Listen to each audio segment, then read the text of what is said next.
Yanamo ena ABC enkunya na yedi nkomo afa ye na agriculture nsem ho ye kua ya nsem ho ekwanya amenu mie ne benya aduane adi enu nti ena mpanimfo ahyehyɛ se emfa dwumadi emremo me ya medi dwumadi ho chiam ye Hon Richmond Frimpong metinam akopem se no nwotwebebo wona ebo machi dom ama yedi dwumadi so abremo no eye mame afenya akọ me programs head na ye DJ Rocky Junior so the enam ye abefo kwantempo no so ewo oyepa radio Facebook uko Facebook abenya yem oyepa radio obo oyepa radio go say ebeyi oyepa radio aba na wo so watimi akọ no kwa kutibi na say YouTube oyepa FM ewo YouTube oyepa FM ewo YouTube na afi so mi ankasa minua Samuel Sibu Amaso danda na fidie mami and obetimi a journey conversation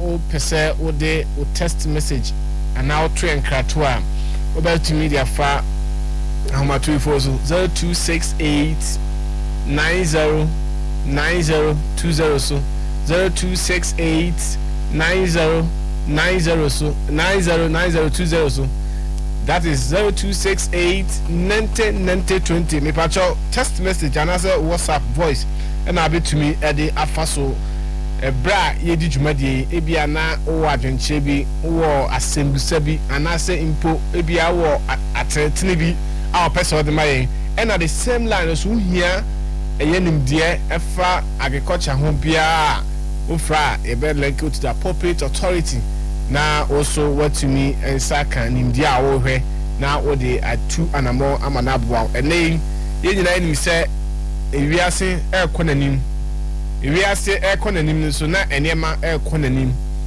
eye every last month eba amafo bebre company said aduane boa edin yes indeed aduane no na ekosoro ne boa na edin the day na menu mienu ebetumi aye amaduane boa abafom this ye hyehyeye papa bi digu akwan mu anase without hyehyeye no ye ne ebetumi asore waka gina ho say oh senior trend ikoi ahwese ye political leaders ene wona wo mo ye expert ya ya fa wo mo aye de esika tu wo ka at the Ministry of Food and Agriculture wona wo mo ehwe enua ne sam so no ye politicians ni sin chanya wo mo ankasa e de na mo ye to support e de na mo ye so mbetimi dia dane ye kua nani ama ye ho atoyen politicians in the about just 4 months 3 months 1 year 4 years 8 years no okọ na mo amoto since time immemorial wo matena wa ma bi anya 60 years e bi anya 52 years e bi so ba mu no wo manya 30 years wo industry ni mu nimdie ben ehye ben ena wo mo aya abo Ghana a wo call communities bi ti say amanone a wo mo enif asase papa kra no wo mo ho na esai dwane to mo edu be emu odina na yakọ nchen ena mini sa asoye we bi kapa Ministry of Food and Agriculture da bia sorry na yese an Dr. Owusu Akoto asa na director na oto no so the Director General, the Chief Director of the Ministry of Food and Agriculture, the regional directors, regional extension officers, regional crop officers, a day normal year to change the narrative. Ebema farming are looking more attractive. Some time back, when we introduced this Party for Food and Job. Now me say, dentina, yeah, Party for Food and Job. Yet, young farm business component anka ho e ka call various district agribusiness unit kura na bi shade ni ho even at the regional level they are the resource nothing is there to show say this is agribusiness unit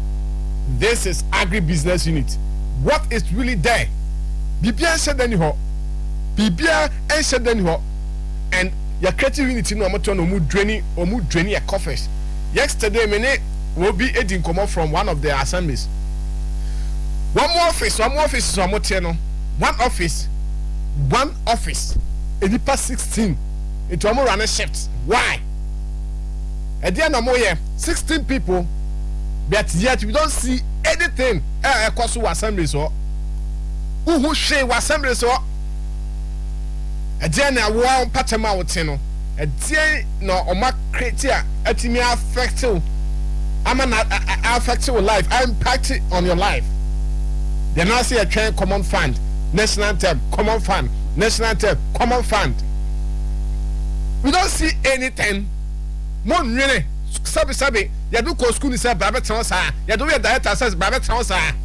So even if the agric minister failure why we are regional director why we are not more whatever district director a day na wo so ye nya bibia na hia sika nya bibia na twen say this ye the scar from national and I say ya bre ansa na etima ya djuma moteto an ma relaxing ena bosomi so na 2 days 3 days musika maya na musu e dey na wo ye sika na wo je no wo je ne monthly no e dey na wo ye eno asa de answer wo de ya ban djuma. That's why sometime back na me propose say yefa mechanism bin to akwam ya do to ani ma tax no antima performa yes ye yiwadi and any papa bebre go am pa djuma ye no any papa bebre go am pa djuma ye wo kom mo for offices go anya kono go to municipal assembly ajoso wo kom offices a enkonya kra mo timu kra anya conducive adam mo kra atmo friend kra anya papa. What kind of human being are we? Nation be na building is ano ye ka champion for any more mo adwuma ho no you should sit up na mo adwuma me betra anadwo ahomache you me sika kakra beti no ne ada bramo ya de bramo so a adwuma esa mo yema no mo nyama yen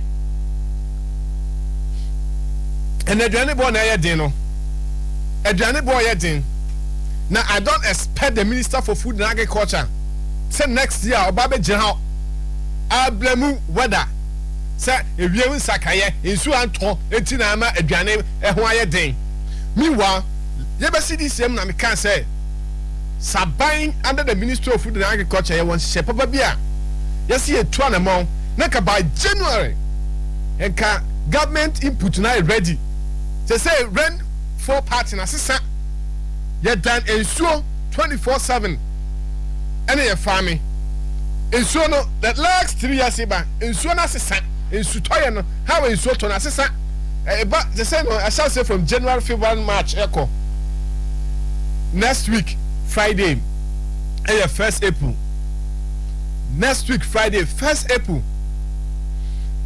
Ministry of Food and Agriculture planting for food and job more inputs 6 aba I say the farmers no enyamai aba yes say the farmers that be am yes had was my baba na farmers na kwato to bi wo open market na bind there na was subsidize no na my na kanana na my na kanana abind there na was subsidize my no instead say obebo on time no e ka buy na ka market farmers na je wo ma say so party na sesa. We don't do all these things. Review Ben here. We are not doing it.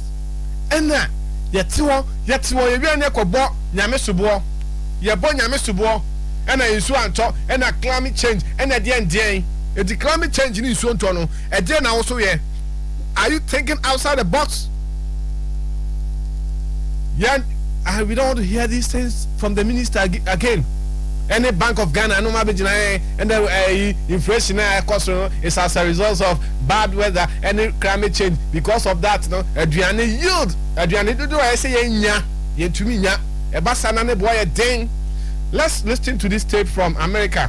Mishada, and my colleague journalist, one the Vice President for International Federation of Agriculture Journalists, your friend, yes, Steve Weblo. One yana was say or endorsement mami no. I just had a conversation with him. So mami who what is going on ewa America? Waka chem there America means that aduane bo e cost by 30%. Aduane bo no a shoot to 30% ah. E so omo kwa mo dwe ho omo ntiase e ma omo inflation so nam 88%. E ma general commodities so e konanim.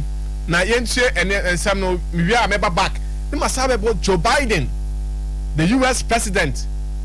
Wamoso Ukraine and Tokwa ni Russia no impact America and then Europe. And then Ghana learning from it. Opportunity bay and they bet to me at taking from here. By now Kenya break. Truly your position say this is the situation. It's the DNA bet me produce. Soil scientists won't check it. You wheat you have a bear ya. You dry wheat, soya, maize that can we export it. Now, burden at that of mine so on importation. No, I imported bano. Nasa minister, our ho, you who say be at this critical moment or more yet. Now, you are one now or more dedicated to a more so betting me a share. Abua. Ama yet me are producing cocoa. Now Daku Farm is doing it. Boys B is doing that. Akati Farm is another a farmer so home. Government open say ultra import so am. One now we import to a year frozen chicken and bano. I buy one of my transit. So because of this situation, a year government policies are necessary immediate measure odigo akwamo. Ebi amo mo import to cocoa from the bano. Everyone just 10%. We import only 10%. Never says can Emma Boys B. Never says can Emma Catty Farms. Never says can Emma Asamoah ne Daku Farms. No produce I take in it live bed my anyway. Akokwa yakuna na eni so ede. We don't want that. Frozen chicken ebeba we are tasting no okra ya say tasting no ye e den na so cheap easy so as a minister and government we be transfer here mo fra Canada Japan Kennedy we import to frozen chicken but too much ye more 10% import 10% ba dia can for so locals nasne council of state chairman munyina what are we doing to ourselves? If we are near Sabe Yesu, said that the American and Nado alone cannot do anything unless we, the citizenry, your patience, said this is the direction we are tilting towards. Other than that, Opakofa, Joe Biden, or America, Crabra, stay the big company. Steve Werblow, calling from the west coast of the United States. We've been experiencing a great deal of inflation here. The rates of inflation right now are at about 8%, which is quite a lot for our economy. Consumer goods are up about 8% this year. The price of cars is about 14%. Price of food has gone up about 13%. And fuel is extremely high as it is around the world. So from a consumer perspective, we're seeing a lot of high prices, but it's not because of the lack of money in the marketplace. In fact, it's because there's a lot of money and a lot of demand and few products in the market. So if you drive by the car lots, for instance here, the car dealerships have very little inventory. There are very few cars to be purchased, and that's, I think, typical for a lot of products. You see emptier shelves than we usually do. Hi, Richmond. This is Steve Werblow, calling from the west coast of the United States. We've been experiencing a great deal of inflation here. The rates of inflation right now are at about 8%, which is quite a lot for our economy. Consumer goods are up about 8% this year. The price of cars is about 14%. Price of food has gone up about 13%. And fuel is extremely high as it is around the world. So from a consumer perspective, we're seeing a lot of high prices, but it's not because of the lack of money in the marketplace. In fact, it's because there's a lot of money and a lot of demand and few products in the market. So if you drive by the car lots, for instance here, the car dealerships have very little inventory. There are very few cars to be purchased, and that's, I think, typical for a lot of products. You see emptier shelves than we usually do. What senior medical kind na mabono brofuna ma wa watibi no say enema bo ekonanim e wa America aya na manfo bi tia ye politics more opportunity near Hushi. It's told that you Honoma, where Ghana, yes, also do a lot of research. And they, the the president of America, so when they Central Fushai, Enra, na or some kind of report on the European Union for Kushia, Kwaya Mufaso, na Vladimir Putin and the Ukraine Tokano, sending AC America and the other Europe country, no, and what time na inti a journalist back question. Say the war is really having a great toll on food security. Na inti ni okaye no we na bisa Ghana from penny for say Dana ye position ene ona wo muska our Ghana no say e bi wo ha product ni wa 3 months na ba 4 months na ba I'll be to adwan large quantities na we export to at this critical moment now was when you see almost restrictions are omo de amamo mu ni nyina no omo akukum sebeya o ka say aduane we ni so standard is a standard yes standard ubedi because e bi ni ho there is no option for you ntie Joe Biden US president I have nothing more to report. With regard to food shortage, yes, we did so talk about food shortages. And it's going to be real.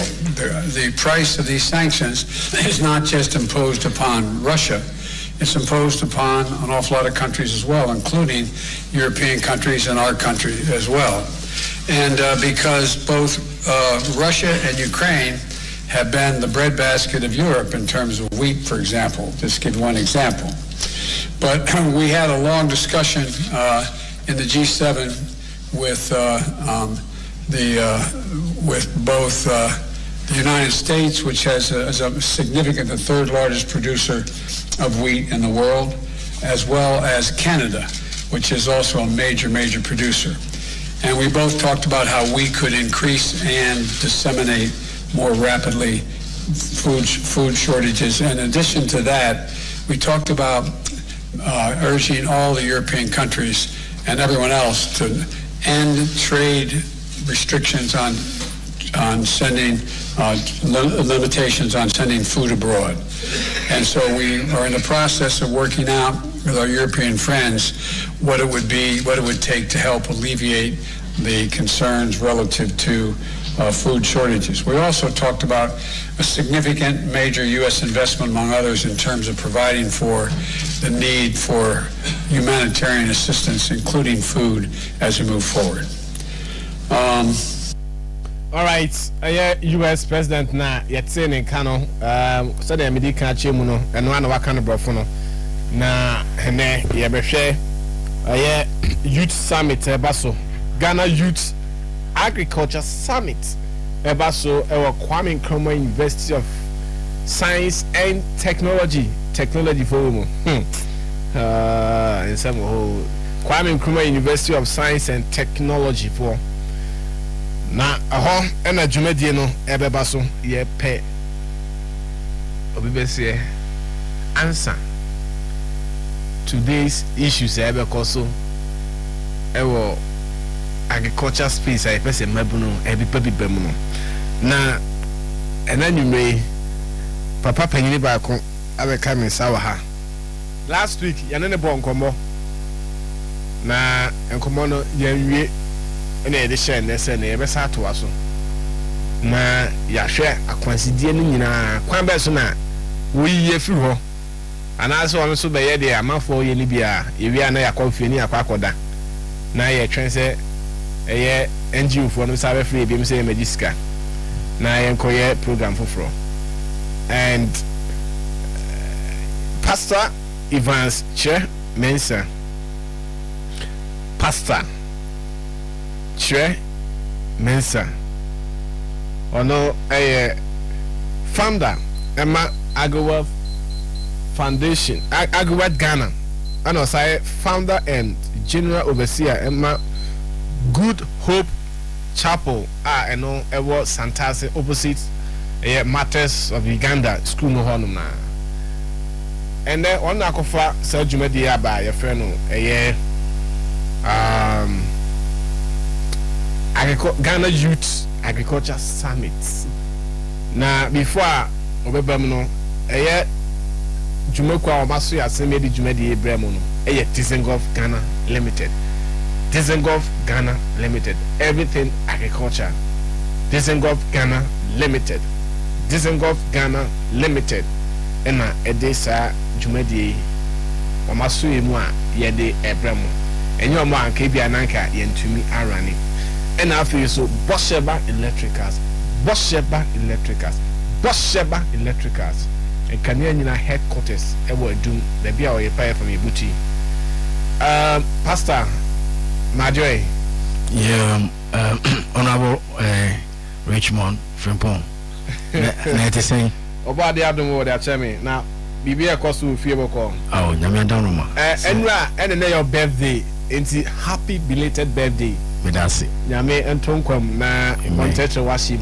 Amen. Na the see when you so our person we no omano emram senior Jarvis catcher Yankopon say omwano na oma na shim entetre na afi so oma na basa enye kese ewo no so. Amen. Na oni o how any apinisi bia fi na amana mu. Amen. Sana me bom pai ema o ene anyway. Amen. Amen. Amen. Medasi. Yes, so so and na me ma a bit commentary ewo nye kokoso respect to aduane boaye den last week you ba need nkomo ade ababe major concern for me and the whole people because aduane na ne boaye den no we sebe obi a usika sem so a skabo aduane boaye den no so yente sika no so yenyanti sika no so no ade a eha yenyantumu no for instance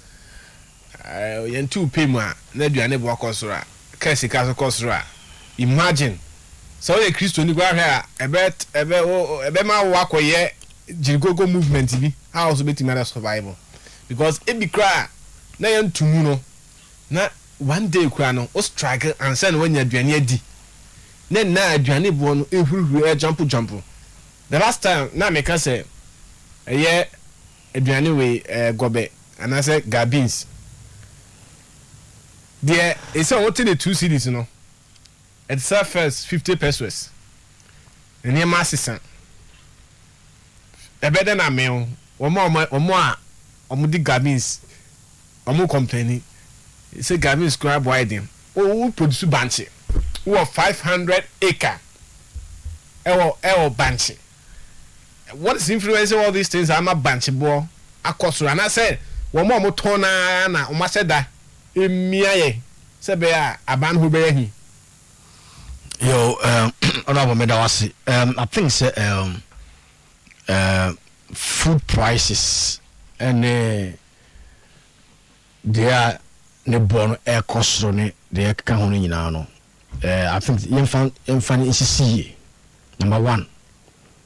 It's a global phenomenon right now about food prices going up. Obinti global phenomenon. Okay, into the mention say we are seeing na okay, ahonchire sebe, ahonchire abaduane ho prices, aduane ho sikasem akosoro. If we say no ma bia esisi we ase Russia and Ukraine in Tokwa. We be say Ghana and buy COVID buy any you know. Now Nigerians say we are in a global village.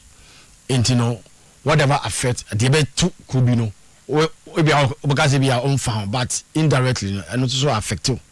So what I say, and you know the global crisis that we are all experiencing, okay, from the back of COVID buy no ma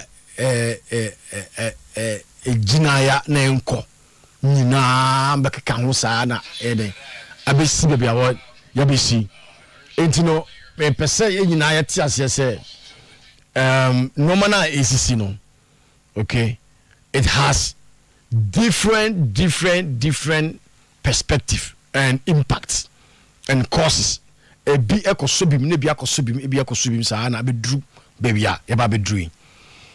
I'm saying this to say sir Noma boy din o kan gobe ne boy din gobe na ye di no gari any beans any palm nut all those processes in a process na ba gobe and the gari no it went through a process if you bunch and the buy gari what I say bunch no and you say free na bunch no e buy there was a work a juma a ko bunch no mu ansa na buy bunch ni dua ansa kwa bezi be dua na say o flower asase and o ko flower asase a eyesen last year so flower asase a eyesen last year me flower asase no na 120 Ghana cedi at the time and then o flower asase a 250 Ghana cedi enti normal assistant diesel ekosro do the tractor na eba be flower ka che say diesel ekosro enti no ono so watum fertilizer na eyesen last year na eyesen even government even subsidizes for us crampo no na eyesen and this time so eyesen what I say you know sano money no goes into the process of the governor bank omombe tu banchi omo so banchi no say abobo ya anase kia be fa banchi no omo nyina bejiska ansana odi akọ awie no omo ombe dwa banchi no omo mbe hata banchi no omo mbe chimu amna be gari omo wia omache banchi no ama banchi abaye gari ansana wia omo mbe bobo ano e da market so there is a value chain to making it become a gari a whole process in sa be si ho no ina iska the answer na yoko gari wura no anase gobe wura no enko ejom enko to yoko gari enko to gari no na sa process ni nyina kwano so nyina ba be duro ntino ono na auto no he's paying for all those people nti so onu wie na so the bar gari kwantimi nya gobe anantimi ye ko gari so nya beans beans so ko the same process so nya enwo so free abemu ne bai so nya the same process what I say nti no those also obotoja anontoja oboto gas oboto electricity oboto nsuo obotwa light bill all those things omo bona manaye so you see say bibia anse na obenya yoko gari no anagobe no afi ubom a obedi no it has gone through a lot of stages as na be draw and na every stage bia so eyiska and I don't know the day no all those monies okay will be put before the customer and as the consumer the auto no will have to pay for everything because the cost is involved you know as na auto gobe no ni nyina no ya dia shame ama wo na beto wo na obetwia what I said yes. So it will create that price short up. All right yamdafi na yenhwe ni maya Joe Biden US president and Steve Woblo IFAJ president vice president the two dra say aduane bo eshutu and you see oko US and Europe almost say sa trade restrictions na kaima obi ntimi fa aduane ma we just so meet standard when nyina no omagum because of they say aduane ho ye din ho lessons bay and I said you bay na ye free mu as a nation abra ye wo asase a eye kama radical measure bay na abani dey si wo say bia me land bi wo ho and a business you go kwa obi wo ya man child hard labor no hwan adentina enkapan no ekoche tract of land and assess state farms ni bi wo ho ebi daso wo ho na onhwe aduane a UK for pay Germany for pay ebia yem nua bi wo ha na ye masa enkofo ni nua sorry for export. When you say can betimi increase as a son maybe am I minim government and I'm all to there, but this is my own way, so just send me them a buy no. So based on the Joe Biden I can Ediana sesi anu mani mi yae o beti mi aye to change the narrative sesi enyeska nanka yetumi ahwama na koso kama because last time me say proposal be said we are enemy we call US you call community be friend in Geneva or na US government omo demonstration farm ewo a omo dua weed and as a marijuana nibi they are investing billions of dollars and me read from US online back annually afibiano omunya $49 billion from both legal and illegal production of marijuana and as a weed your fertilized guano government no otimi to sana mo ma some of the pressure I want to see is here no from kakama. Rich, I think let's put it in perspective again. Global food crisis.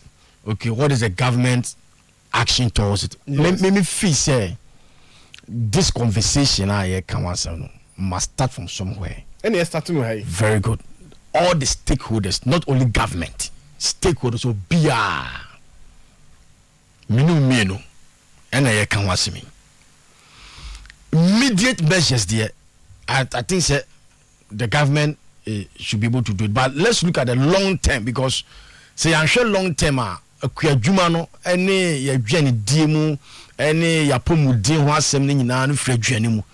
Na there should be a long term strategic action to our food ecosystem. Na the message chene say ese nya aniswade hu bi ene anomuntu bi a emu da ho ewa I betimi edi akonka sa no bebra ebai.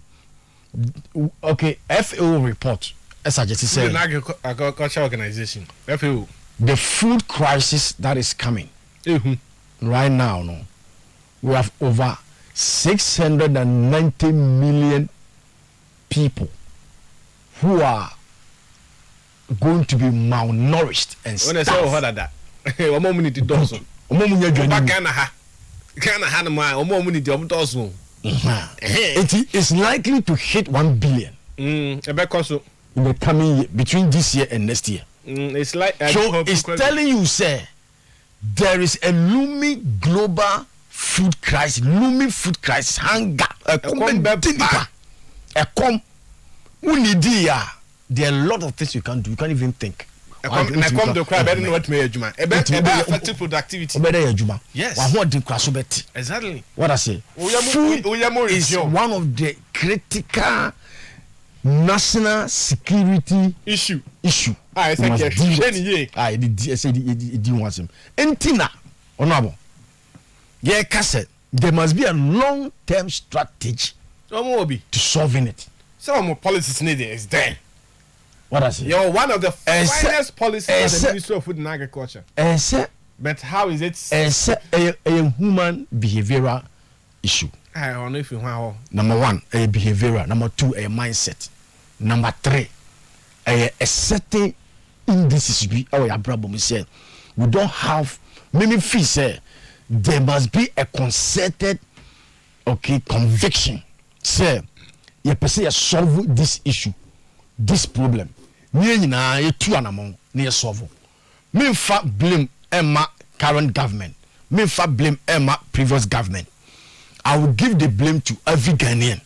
Say, me feel say, sebi o. Me ma dream no. Me feel say some people profit from some people profit from the fat of the our suffering. Our suffering. So munya for so anko munya sa man. So unya sa for so ni film na who are unu suffer. So I know am me who said ese yam ye ni brain. na menu minu no ye sorry ewo ahonkekamu say ibe tu anamon bi na yetimi asolve that problem no. What does it? It is a conviction that every one of us must have, because menu yenchirima ebia ye de oh rich na me saw nti bia wo de unim saw bet about fa adidi ni akọ ye ma na omo ba no enkro bu ko school ni emhwom no mo kono mo ba ebi ubi some class man now ready. Think it's what is going to happen in the next 10 years if we don't rise up, because the hunger na ever no here a time is going to come we may ration food.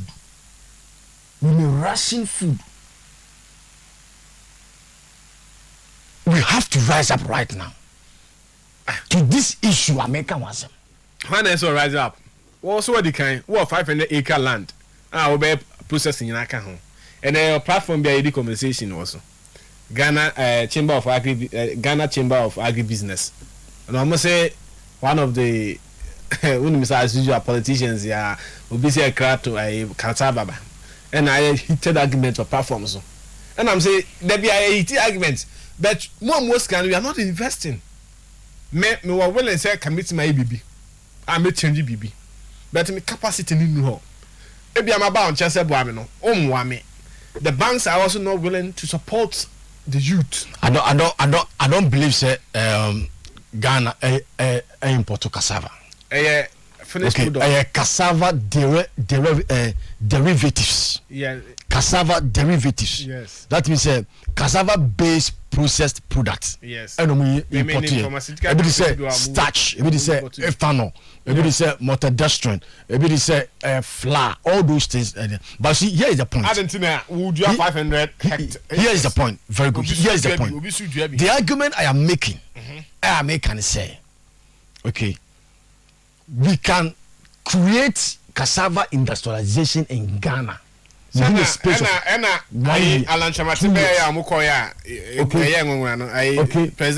government has made effort in doing that. But the point I'm making is, we don't have consistency. Now, that's why I'm begging those dieters now. Number two, you see, if they are not there, number two, the human institution involved in making this thing happen. Nipana edi animu. Ono think about the Nipana eboama sade na akoso no. What is his patriotic mentality? Obi. Anase onibi. Enti eno na ema ya be gina. Cassava alone I know can change the economy of Ghana. I know. Look, Ghana ye import 300 tons of cassava starch every year. And you can say quite bro. Yes, you. That 300 tons of cassava starch no, I import no. Now I shall farmer. It's worth over 200 or to 300 million dollars. I'm very much aware. Me say me call me name me Kenya for and Zambia ne Zimbabwe for ne Rwanda near the same house. Now one more they are often or Gary you know banche no ma processing no ama na say no be Gary na kasa but more they na more of I say we this wheat no the flour yeah, I say it's some no but it's no, we call it cassava flour. We call it high quality cassava flour. High quality cassava flour alone in Ghana, how much do we import wheat into the country? Bread flour idea bread. How much do we import? If we do cassava flour, okay, there was even agitation. Parliamentarians, there is a legislative bill in Parliament to push for only 10% of inclusion of cassava flour into our main flour. 10%. If we do 10% of our main of cassava flour, to add it to our main flour, no normal idea bread and idea cakes, idea all those things now. that 10% alone will create so much job and demand for the cassava. No money man. Oh, my brother. I say will be up a white what I say? The government of Ghana. The demand for cassava flour will be huge. The demand for cassava derivatives will be huge. The demand for cassava market will be big. What I say? And everybody is going into cassava.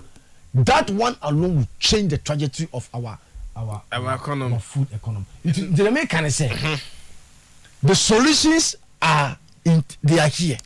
But you're willing to. But the willingness and the commitment. That is why I have started the campaign. It's a campaign. It's a project. It's a campaign. I'm very convinced about. I think that it's one of my assignment to national development. Say we can start from somewhere because a mindset. Say me ma land, me ma tractor, me ma EV sika. Say koyel fua. I can assure you, say many of them will not do it. Sure. Because there must be a shift in the mind for the person to see value. Value is about value.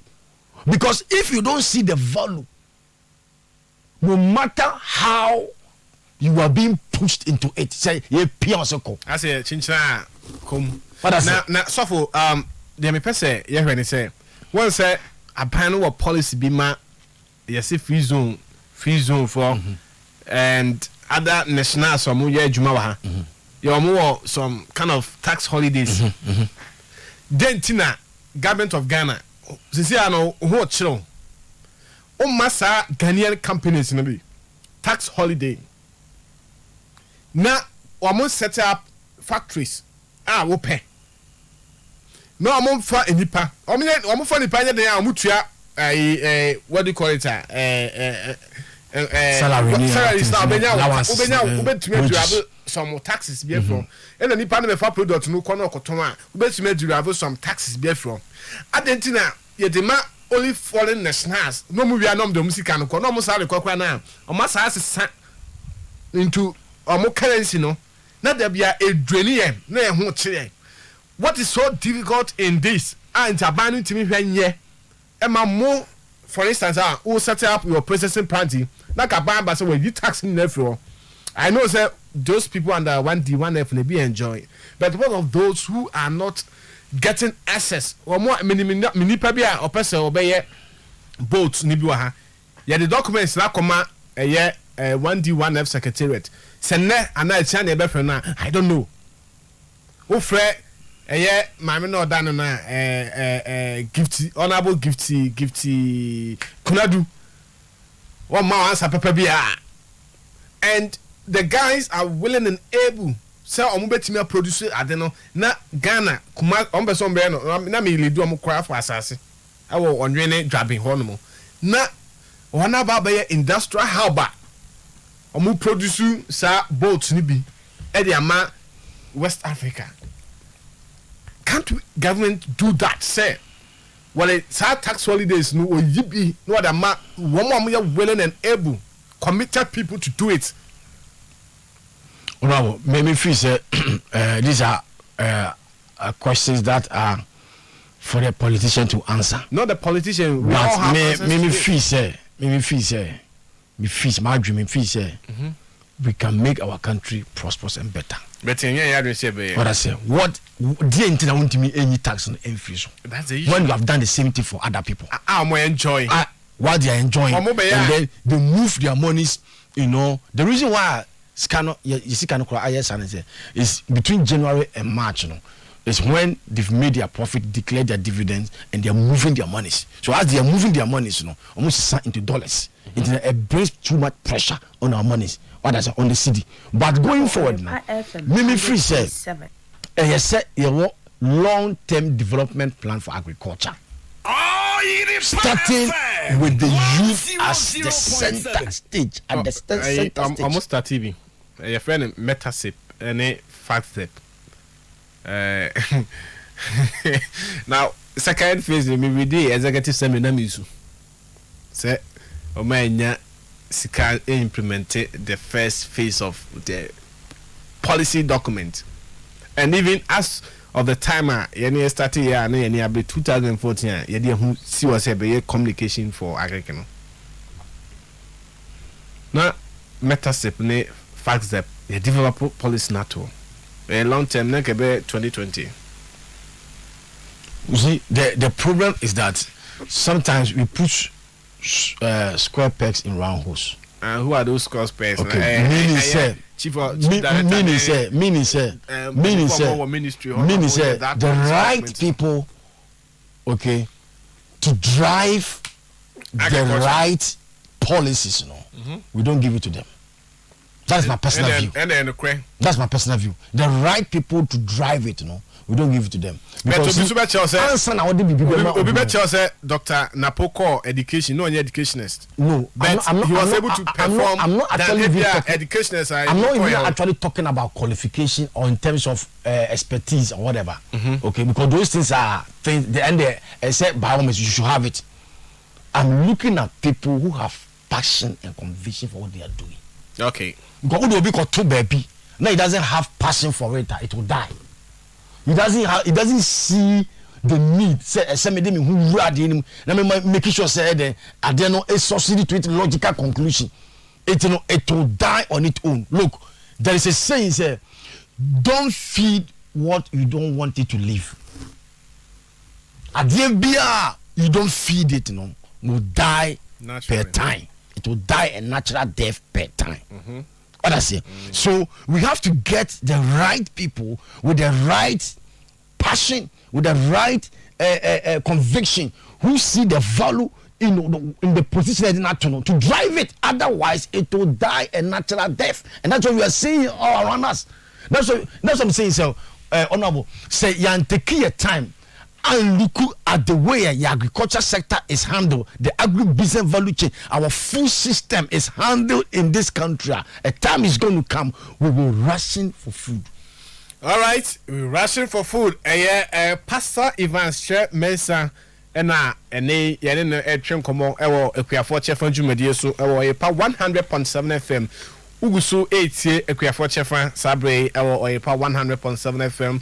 Ye to ma akopem se no wotwe ebebo na ansa ye beti asi agriculture Ghana Youth Agriculture Summit no ye fa seda kese emma Disengov Ghana Limited Disengov agriculture ho nema nyina kuaye ho nema nyina oho ena okwa obenya bi akuya ho nema obekọ Disengov Ghana Limited awanya bi no na say yin sheda enya ho nimde ye pese de ba man Ghana mu hanom sese o mode akate aduru aba eboa akum akate a ewie koko eme koko enso na eme koko ho ekire no wodi akate duro ebo no na se akate na ngu a brame ho na beji usika so koyisu Disengov Ghana Limited akate aduro edigu ukoko so na sakate na ankwa brame ho me de usika be ma unless u produce ukoto no Disengov ho na ukoye enya papa ana se entumi ankuma kate na bra metua woka sa so na haifa bonus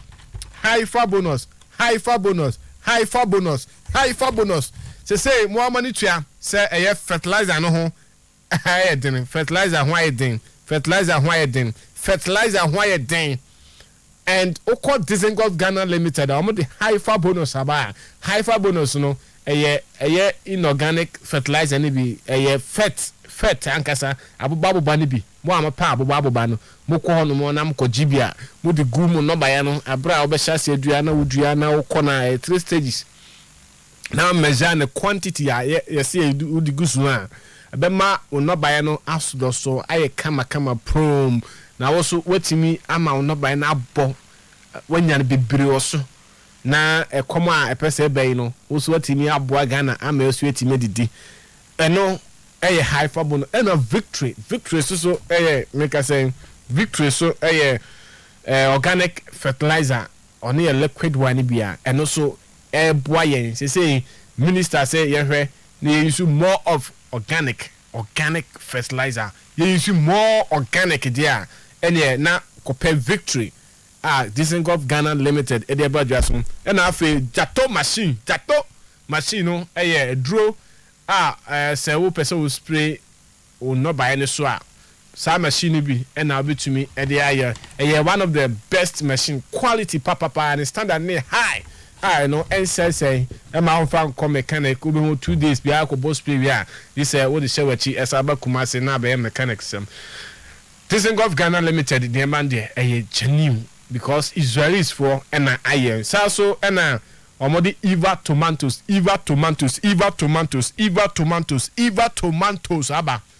aba tomatoes aba papa na say intos aba ko ne ko gibi okwa so pe Eva the Dizengoff the abani bi na wunya bia mini abema ubenya intos akese the recovery bokena ne bakra there esoso channel esabo akese na aduane swom kama wo de towa ensei entem se ewa hoden ankasa ebetimi atwa 1 week ekokra na ensei ebetinsu uwesu a ope irrigation sabre ya pese ewiase ekonanim a pese efidi enkrofo aduane de ene ebomodin se wo de eye make say irrigation facility ho nema bia no ubeko eye Dizengoff Ghana Limited ho na omo ama ubi na irrigation there omo akwa mu pa ombetumi aboa ama wo so wanya sa irrigation system na wode aye wo full day in day out na wotimo produce no watama sabre aduane bo okoso no de crash ye wadwe se wo so kwa akopɛ land mi no ayefu na watumi afidi eye Europe amaye Europe for no body omo anuane omo didi no me pe bi dia mama e betumi adua abrojuma ne se enana mo friend potato no sweet potato ne omo sugar beet ne dia keka ho ena omo pack ka duro ni those kind of stuff e betumi adua bi na ya dia akwa support um we betumi from 0244 79 55 26 0244 79 55 26 0244 79 55 26 Dizengoff Ghana Limited offer na one Nelden sector manager friend Kwame Boache Naftalin obeboa no ma onimdie akwanchire enema bi a ope bia for agriculture wo frɛ sa number ye madia tudwa 0244 79 55 26 Dizengoff Ghana Limited they say wo kɔ abinchi marketer na o pese upi eco stadium and I say oko asafwa udu triangle na ona na say the whole runabout na on your right hand side ho and now be hu make us say Dizengoff Ghana Limited and I say impo oko big catch ho and now oko make us say Chinese woman agrochemicals and I say oko Joflos and I say Sefa and Jane Hwa ukwa so pe Dizengoff nema ni bi ukwa de bo say ope Dizengoff product unsa ebitumi akabi na wo so de akoye wodwuma sa so na Bosheba Electricals yenya ya dia oye pa FM dia oye pa TV dia Bosheba Electricals obai hanuma kanea light ho nema cables papa quality one standard one and your quality cable phone be a service you top na you do light here so na e be ma fiashi and cement boy den who sit down and labor cost there den adentina akwakoto inferior product na fe we be sue down baby 3 days na she chale wan hwe abema wa dwendwen wan hwe abema wa bodam wo be se we be cost atoma nim dia and e bo modern na fa ho e be dom Bosheba Electricals wo ba ha na se kanea hu ne mabia onya bia na it means say the bia me kan boni no enya ntenase ebe prototype a oba be design na what this kanea na best system mu e na afi so CCTV camera CCTV cable CCTV hu ne ma nyina e na enyi ni pani watch no kra no wasenye ono a watch no kra no watso mu a watch no kra no odoje Bomode na ma won sanka CCTV cables and quality cameras or a perfi hanmu Bosheba Electricals no na also enkobo ba sili fine a bonyum the ma wo deda ni de ye onyina wo de nyambo a Monday 6 on baduma 6 to 6 and me oba on sabeka be Monday to Saturday Sunday nkwane ma Sunday de ekosom ogro ho ade ato Sunday de ekwakosom. All right, so welcome back na yenhwe niema na ekonanim saying Oyopa FM 100.7 Ghana Youth Summit nyame aduma eye bosumi ababi simu eye April 9th and eba so KNUST butaye pe pa na wode asi woni so a opese woma youth take the lead agriculture sector ho. Okay, me that's honorable. I think say I'm starting to see Ghana 100.7 yes say youth no and as a government and they have not done or they don't have any policy for the youth in terms of agriculture or whatever. No, they have a lot of them, and this is TB, youth in agriculture program. Okay, and this is for Swaba. For Swaba, we have youth in agriculture. That is the point I'm coming. I'm driving at a point. You know, when now all these policies, what does it? Abba, Eko, Abba, Ebesiako, Abba, Ebeko. Why? Reason in here, there is an image disconnect. Because the image disconnect, I'm saying say. You present agriculture in such a way, say youth been a soon faso.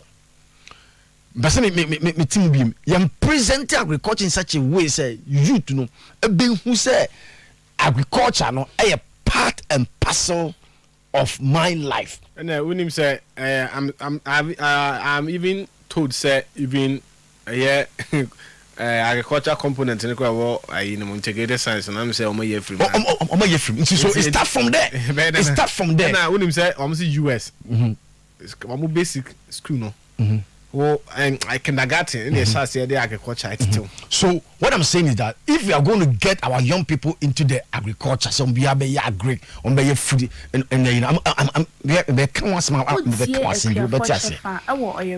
historically how have we fared in terms of agric for the youth, young people from the ages of 18 to 40. Send a CD on aye.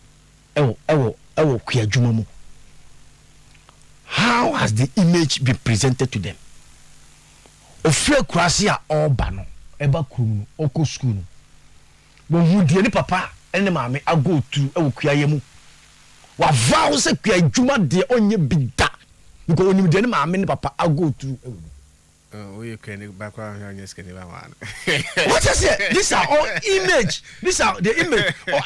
When I don't know, can I say in the interview? What I say? What I say? Can I say? Because some also one here was sabi. So you can you back unya obapapa kura and worry. It's all boiled down to the image disconnect between agriculture, agribusiness, and then the youth. The way you are presenting on. The way I can't watch them, what I say, it has really put the youth off. The way I hear agriculture, I hear a fool, a young juma, a young son of money in ano, a change. What I say, and there must be a shift. Maybe no. There must be a shift. We must begin to present it in a way. Let them know, say, agriculture or agric, okay, and yes, sir, Kuyajuma, and yes, sir, Sebi Okofasikan Kwa Akwafu. That is where, because the ambitions of the youth, youth really and this wadena ekitano are big.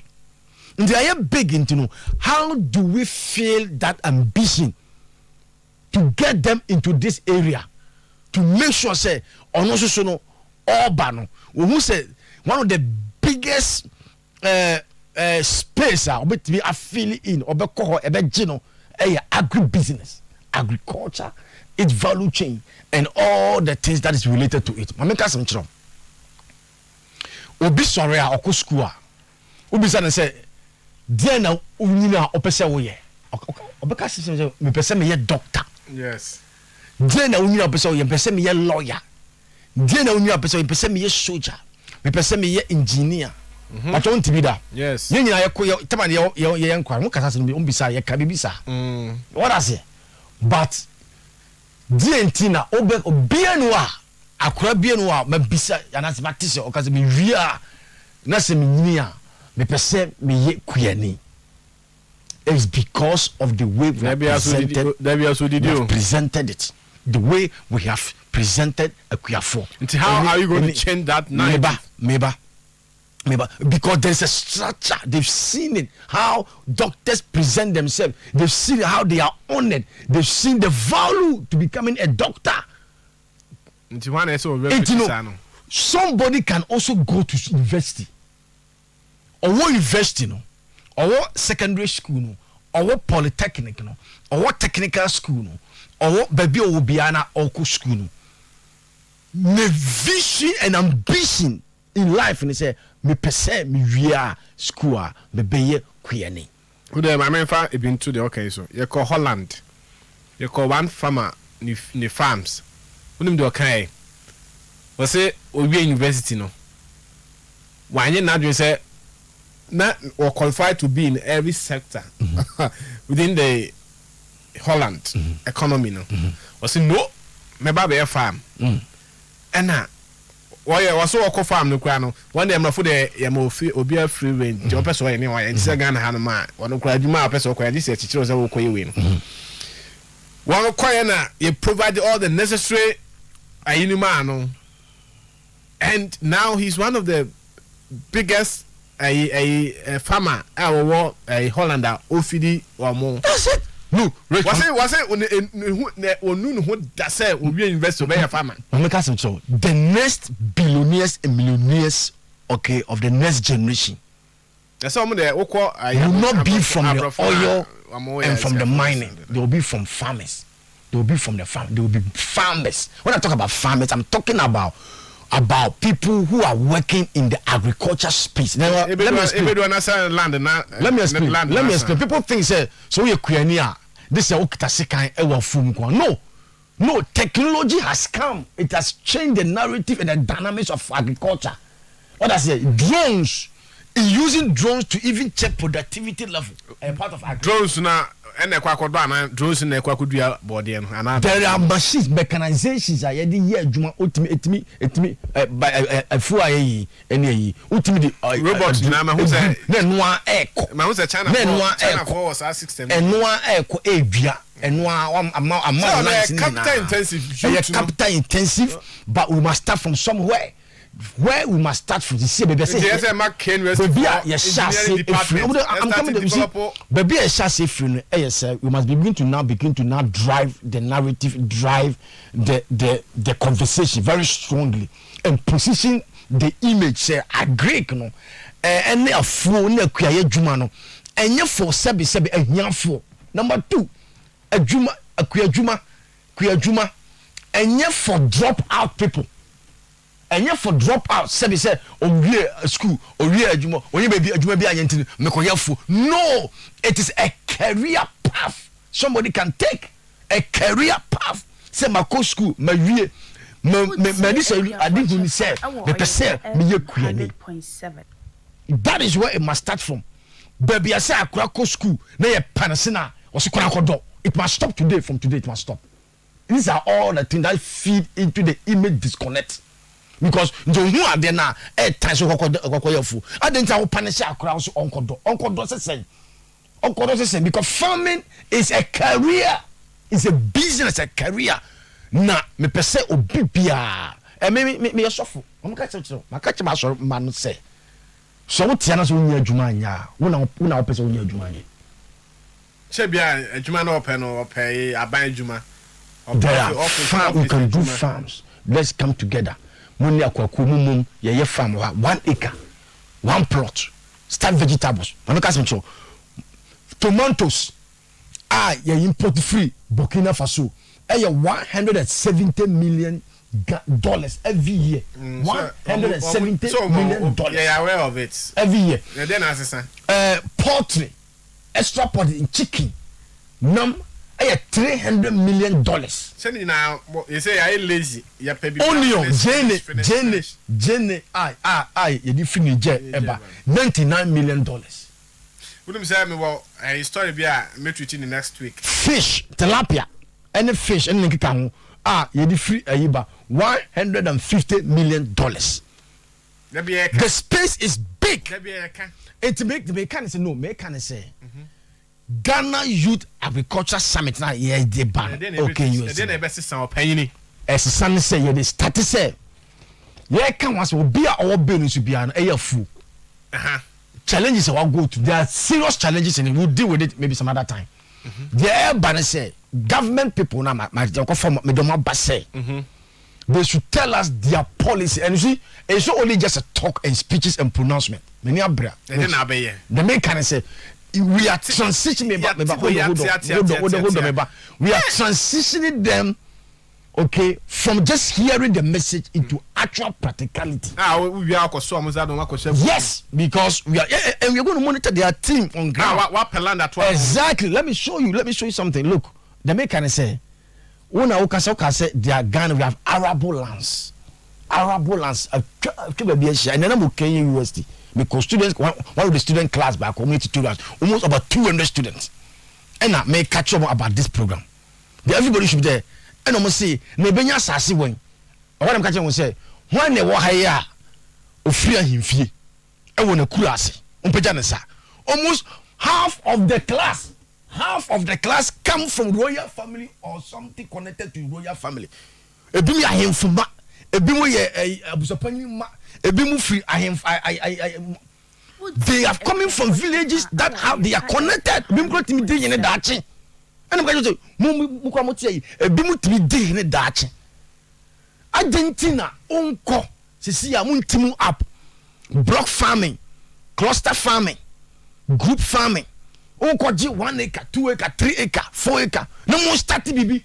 Lack of trust. Look, one of the big issues are what we call youth entitlement mentality.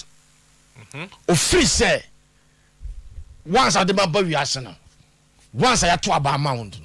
I was said yes, so she mean she wa copas arsenal now what donor for mommy. You can never make progress financially if you don't make sacrifices in life. Then one seminar here come was say ya mabunu and sorry. Ya mabunu and who said they must commit to something sacrificial. They must now begin to go through the pain now and work hard. They will never be economically independent. In the end, they are smart. Because the youth population of Ghana is almost about 17 million. Between the ages of 14 to 40 years, about 17 million. Richmond, Suffer. May come what I say. It poses national security threat. When our youth are not engaged profitably in decent work. What I say, it poses national security threat when our youth are not profitably engaged in a decent work. Hold on. The only space I bet me accommodate everybody is the agri space. Because the space is big, value chain is big, distribution processing marketing harvesting storage even disposable of even the general disposable waste big space. It can accommodate everybody. You don't have to be an agri person to go into farming technology. All right, so wine and or mobile jumedino ase honorable John Kuma or deputy minister of finance. I just MP. My catch them. Okay. Or say or back. I beg ma you mabunu who say Oba Bino. They have a program they call You Start and it's coming. And I so they are going to tell us what good what they are going to do. And as they are coming, I care 12 minutes. Yes, as they are coming, they are bringing their staff, they are bringing their workers, their office, their tables there to start registering people there to start something. Because maybe I didn't and you talk action. Me monitor. NEIP CEO, Kofi Fusu. They have youth in agriculture program. Youth in agriculture, our government, 30 million Ghana cedi earmark for it. And I have for agriculture, until they are come to tell us, or they are bringing their offices, their people to come and tell us.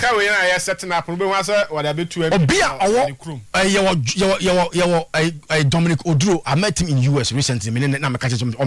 He is a chairman of the Ghana Trade Advisory Chamber, big market in Asia.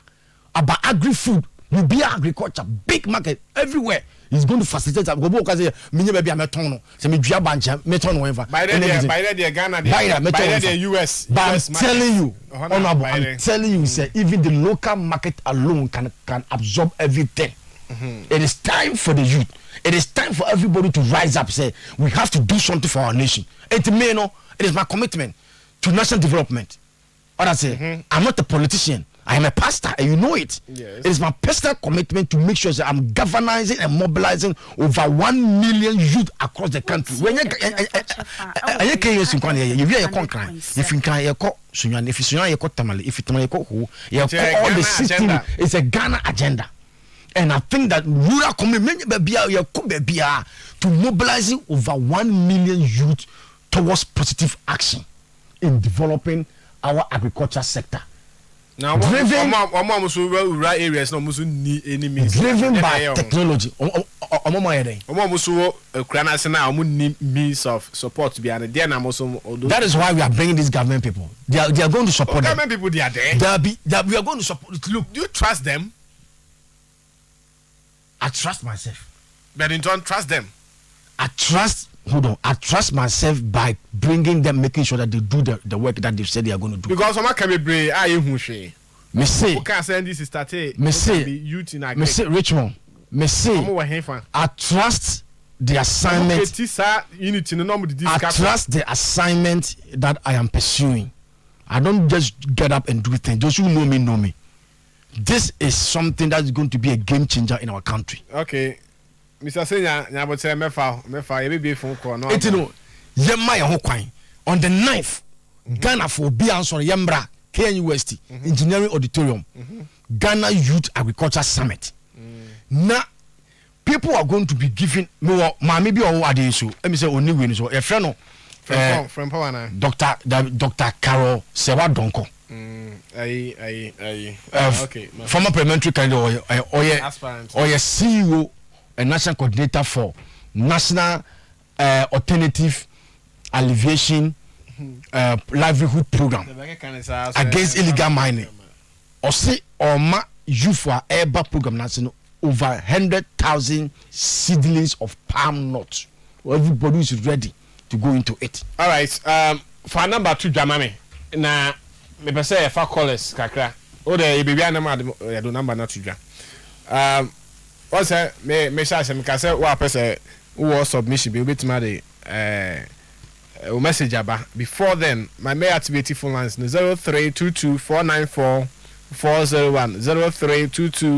0322494771 and come aye di e fa agree ko na any me gu so aye di. Nya wo person also ka ma ya so enti 0322494771 0322494401 so na yenti ne also worker.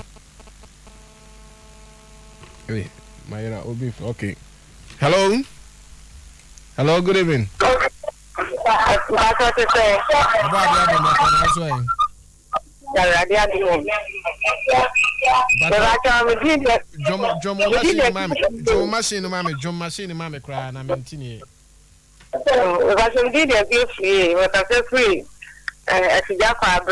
Okay. So, if I show the Juma Moka, no, be na me.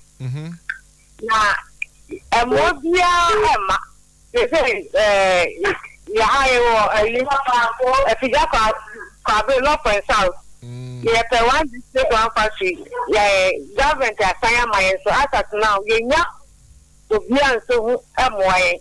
Monko agree officer no wo district no na mfa nto na ni here DBC na ndani nyina ya no mo aisha se ko no nya na tu na mo no but munya mfa so bia munya bibia mfiri mu mai ana go kuya no so ya papa se ye beye enso no mo bia free there be emma I think abanu so ya sene sonka no be one wine akuafon because they say mo na mo keka humum na mo ntuma na mo abane de obebo manka o mo ache ya kan ya ho bo mutiko esa mo a yenya ntina afa amaku na say there be mo keka humum na mo ntotua bibia contribution fan develop na mo de mani to abane so a eko no ebegu da bia. Hello, good evening. Good evening. But you didn't have a coffee. But you make a free at it. Yes, I do my machine, mamma, now, Sam, so we need but you meet us. I buy no yesterday, the near for buying so. Yeah, you begin to pass on do any for buying so and I buy no new body or the wagon a demo. So now, boy, and boss, so now, cool, baby. No, I are dear. All right, so that's it. Okay. Hello, good evening. Yeah, good evening. Yes, I'm Pastor. Didn't baby I can say free. Because of free as far as from me Ata, it's you and you may. Yeah. Agri business no. A lot of you here have because pig farming. Pig farming. Omoka pigs. Obey a capital intensive, but government are not prepared to have. Almost planting for a year or more once you don't see anything. So a money here attractive for people to come in. Sure. All right, that's in today. Hello, Mr. Senya. Hello, Mr. Senya. Okay. Hello, good evening. Hello, good evening. Hello. Yeah, good evening. Yeah, Mpacho, good evening. Good evening. We didn't have your free. Yeah, Mpacho. My dear Moke, fa akuyajuma on Yamishamo. Yeah, that's it. My team of Tifiano.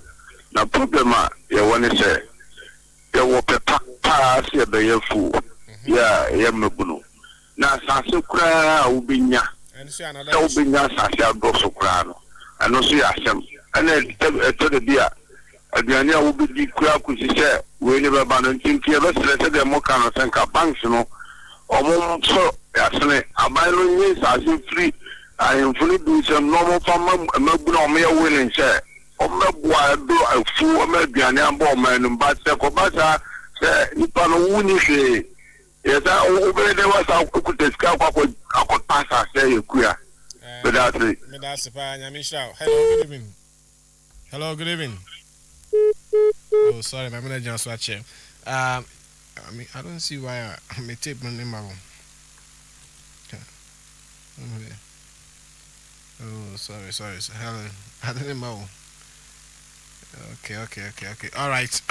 You go so train. Say I'll first be to me after 0322494771 0322494401. Mr. Senior was trying to reach me, but me who cable not into 19 pick my phone all the same. If I be one caller be na ya wrap up until we be to me joining 0322494771 0322494401. So na yanko. Okay, so obi amaya na me pese me bo papa message but my phone I don't know. It's not coming. Why? Oh, it's so unfortunate. Okay, Pastor. Yeah, sorry, okay, 2 minutes. Sir Obi, episode or ba program na. Process be na ofaso, akwan be so no be faso a obeba sa program no. Process ne say. On faka be wo bia. No si tech junction. O do tech junction. On fa another car and co tech inside. No si o agri junction. And a traffic. O do on bisa about engineering auditorium. Now Umbra 9th April. 9th April 9 AM. Oba onye na adwin say ontwe ska bia. Ye bia no aye jiska. Da bia ye jiska. Ye bo nipa ama nipa na refreshment say that kind of refreshment na dey be and the meaning but something very nice. Yeah, great there say pillow car food. It will be something very nice. And what I say into Jamaica actually say. Me say yeah local promote local for bank PC. Of course. For bank PC. Of course. Me bank na me ye no. Me bank na ye yen wendi ye best no dua industrial ones ni bia enti no no de yin but the make can say industrial one de be nsan ana ye de be ye starch sa glucose ni coronavirus see ni sa sanitizers no man nyina if you start me neighbor what does if you start a big business what does it knife na kam ni obi ba baby and unfortunately de ban eto small scale mining no me processor na ke car machines no aba set up yen start beam to one among me na kasa na was conference bra or your platform nyina mo bra but what the end ultimately do to woman be our no especially or ban special advisor Mati me that's to the that is nyina mo bra we can start from somewhere and do it start from so. Exactly. And I'm leading that project. I'm leading that project. There's a way. Where there is a will, there is a way. Where there is a way, to make it happen. There is a way. Sure. Where there is a way, there is a way. Mobunim rantie. There is future for us. Yes, sorry. Nice. But bibia will be our Kumasi Ashanti region. Faka. The buses secondary school as a student because you see we must start from them. No who say agree no any punishment. Afu ku adwuma ye any punishment. All right, and pastor for number 2 dwa na wana a person munya further and better particulars every ho no. Almost so atimi enya but aduane no try as much as possible say odi nuhu be ko ho. Na de akanche akapinti or number into obet ma ba mo. There be wa ball number sofo. Ball number no mami. My number na bisi from where no nyame. What the fatum? Mati 0244 823 pe ba ko pe number ba kwan e be reach 533 so si su bi mami 0244 823 533 it's so friend pa kono na say when your bam so be nyame. And I was 0 for count 0547. I say kwemi no a. For count 0547. 034 934. Enti o frɛ the above contact a obetimi aka. On sabe kan nyame nipa ene opeso change the narrative. Na da bia ya kugwa so dem bomb 24/7 bia na say betra no use yes nyankopon mo aye nyankopon say ensa nya dwuma ne di is in the Bible and as of for ne catch mo into the ateba ko how mine no da bia meka say no kra ene gidi a eni emu nti wintimi enye partnership businesses joint venture da bia menkwa no so ntimi nye the last time na me can story bi was say called Switzerland. Na one factory be akwa mu produce beer 61 beer ewo Entubuk ewo Lucerne district na almost say bako de ne capital ena bako so de ne expertise na omo kabo mu omo ye first production anye ye omo abama mu second production anye ye omo abama mu third production ena omo timi succeed ye nenei omo na the leading beer producer Switzerland. Beer 61 no dey ko check okwa over the 61 beer 61 Switzerland Entubuk ebe ye pie na wahu history no eti menkwa no enya dia the best approach partnership ye ni nukrama ye wo ye se ye nyamesom for. But in the end, in a business, I'm not quite calculable. Into be any willing and able say committed say or be partner with somebody. If you fear for crown or me, Juma, no more the old baffle. Yes, say Subai. See if I see a queer any man. Yes, see a Subai. A great minister, Miss Long, planting for food and job input, a check. They say what a partner necessary. Anka yesaka input no nka ban na nka farmers na ka omo nsa omo hyase adua so de komo amo na April May June ensu anto a na say aduane na amokese na say komba na ye kan don't come and blame God and then climate change because wo na wo ho no ma say mama materials no ba on time na farmers no so timi dua ma mo already mo fire ho ena nyame aboa na ayi ye nam nwura mu na nwura mu na nam nwura me kwanfo so enam nyina yesi ye adwuma mamo materials na yesi bantam no so I mantem ye wo won na wo within an able say omo be produce amayen government aye tax holiday de ma falling national no fa bi mayen na se yenye o mani ye ma wa nyame yaduma da sene e be sa hia na ya twetwen komo of a different angle and yane pastor Evans Chemensa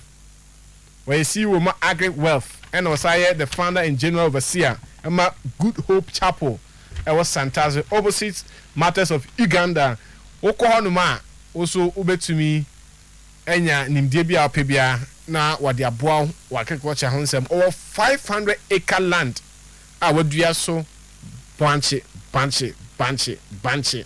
also betumi ayebi medemu sia me amedi djuma wudi chame ya fam Richmond Frimpong the producers Mamia Fenyako, DJ Rocky Junior the Rocky, and Afi Samuel Isibuama. Sabedi Jim ama seekers are evangelist Dr. O Afie, Yame Chame, na Wadinyamia Sempa Papa Bremo. Nachi Awo Ahinsan Estate, Udu Baby a police post in one. They say first na kwani mfutu kwani, but they say they the court guso into siswa kosa. Ko na so ko hwe o shebrim. Ebia na wadwuma ne se oba be kwani no afidi Ghana na Ghana for adawase